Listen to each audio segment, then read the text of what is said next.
Nina Kaufman has been the entrepreneurial expert and the go-to attorney for scores of small businesses in New York City.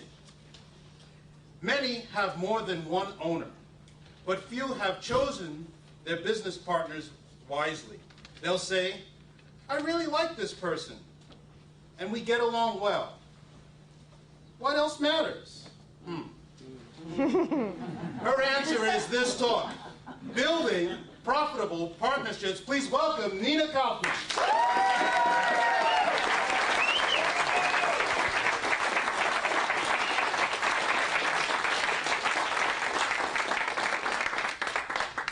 Thank you, David, and good evening, everyone. I'd just like to take a quick poll.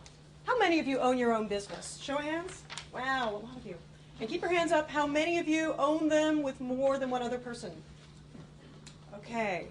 And how many of you would rather go duck hunting with Dick Cheney than work with a business partner? Yeah. You're not alone. You are not alone. There is a smart way to run a business partnership that will enable it to succeed, and a not so smart way that'll probably guarantee its failure.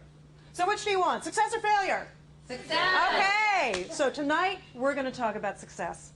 Once again, I'm Nina Kaufman, and for over a decade I have guided scores of business partnerships to long-lasting success. How? Aside from fabulous legal acumen, I've helped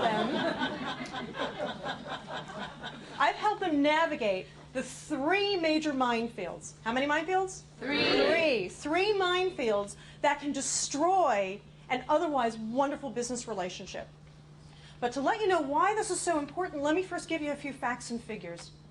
According to the National Federation for Independent Business, there are 16 million owners of business partnerships in the United States. That's twice the population of New York City. And these business partnerships generate nearly $300 billion in gross revenues. To put that in perspective, it's more than the gross domestic product of Norway. Imagine that. Yeah.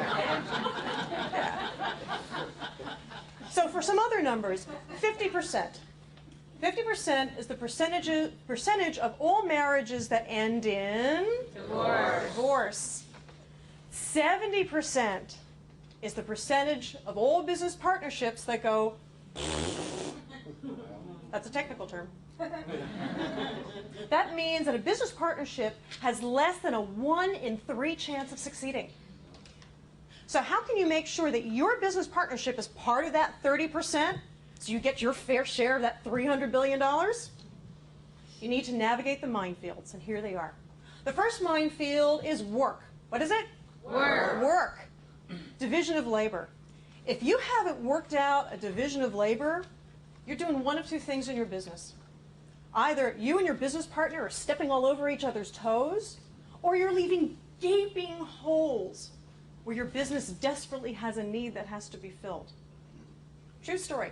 This was, I'm going to date myself now, in the days when faxes and not emails were the prevalent mode of communication.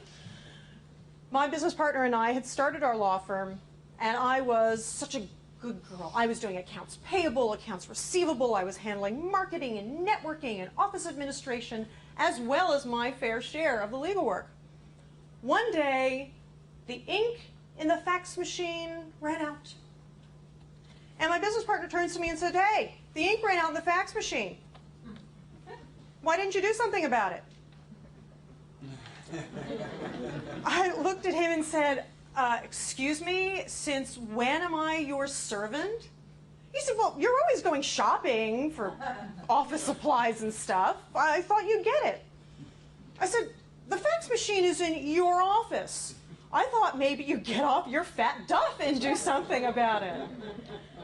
And as we're standing there bickering with each other, our office was effectively closed because the fax machine wasn't working.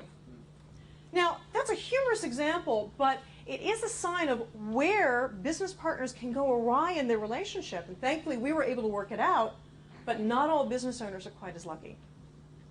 The second minefield is money. What is it? Money. Money. Money is the #1 reason and especially the lack of money.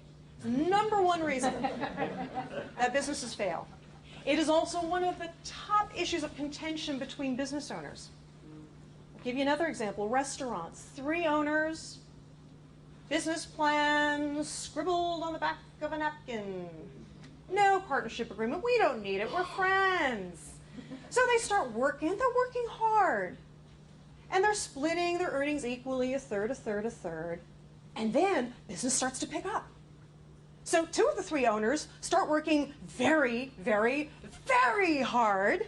And the third one says, you know, I've already worked hard. Do I really need to work very, very, very hard? And he starts to slack off. But he still wants his 1/3 cut. Fair or no fair? No fair. No fair. Bottom line, without a written partnership agreement, they have to go to court to work out their money issues, and it destroyed the business. The third major minefield is exit strategy. What is it? Exit strategy. Exit strategy. You got yourself into the business. How do you get out of it if you really need to? Situations arise that we don't necessarily plan on.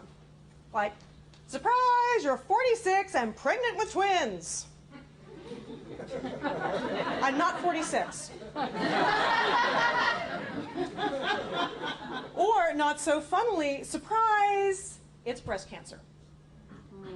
Or, surprise, daddy has Alzheimer's. Speaking of which, how many of you have elderly parents? Okay, quite a few of you in the room. Did you know that over 50 million Americans provide care for a chronically ill, aged, or disabled family member or friend in any given year? It's a huge number of people. So all sorts of situations can arise that have a profound effect on your life and render you unable to work in the business in the way that you had originally planned. So in order to build a profitable partnership, it's important to navigate the 3 minefields. What are they? Work, money, and exit strategy. And especially to put that together into a written agreement. Because if it's not in writing, it can all blow up in your face. So why blow your chance for that share of that $300 billion? So see me, the entrepreneurial expert, wise counsel for growing businesses, and together we'll take your intense partnership and bring it to intense dollars. Thank you.